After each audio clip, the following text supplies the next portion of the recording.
Online ട്രേഡിംഗിന്റെ പേരിൽ തൃശൂരിൽ നിന്നും 1,17,00,000-ലധികം രൂപ തട്ടിയെടുത്ത കേസിലെ പ്രതികൾ പോലീസ് പിടിയിലായി. കൊല്ലം സ്വദേശികളായ 3 പേരാണ് തൃശൂർ സൈബർ ക്രൈം പോലീസിന്റെ പിടിയിലായത്. സമൂഹമാധ്യമങ്ങളിൽ പരസ്യം നൽകി ഓൺലൈൻ ട്രേഡിംഗിലൂടെ കൂടുതൽ പണം സമ്പാദിക്കാമെന്ന് വിശ്വസിപ്പിച്ചായിരുന്നു തട്ടിപ്പ്. Thrissur city police commissioner R ഇളങ്കോയുടെ നിർദ്ദേശപ്രകാരം ജില്ലാ crime records bureau ACP T Manoj രൂപീകരിച്ച പ്രത്യേക സംഘത്തിന്റെ അന്വേഷണത്തിലാണ് പ്രതികൾ വലയിലായത്.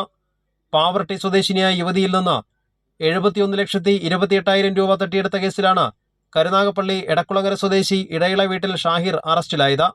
അയ്യന്തുൾ സ്വദേശിയിൽ നിന്നും 46,65,524 രൂപ തട്ടിയെടുത്ത കേസിലാണ് ശക്തികുളങ്ങര സ്വദേശി കുസുമാലയത്തിൽ അരുൺ എഡ്മണ്ടും വടക്കേവിള സ്വദേശി സബീർ മനസ്സിലിൽ സഹീറും അറസ്റ്റിലായത്. ഇരകളായവരെ ആദ്യം വാട്സാപ്പ് ടെലഗ്രാം ഗ്രൂപ്പുകളിൽ ചേർത്ത് കമ്പനിയിൽ വിശ്വാസം നേടിയെടുക്കുന്ന രീതിയിൽ സന്ദേശങ്ങൾ അയച്ച് വിശ്വസിപ്പിച്ചു. തുടർന്നാണ് ഇവർ ട്രേഡിംഗിലേക്ക് പണം നിക്ഷേപിച്ചത്.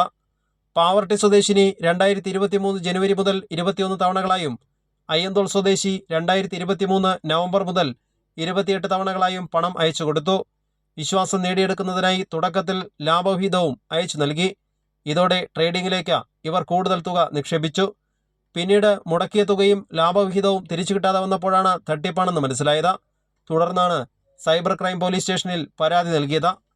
കൈരളി ന്യൂസ്, തൃശൂർ.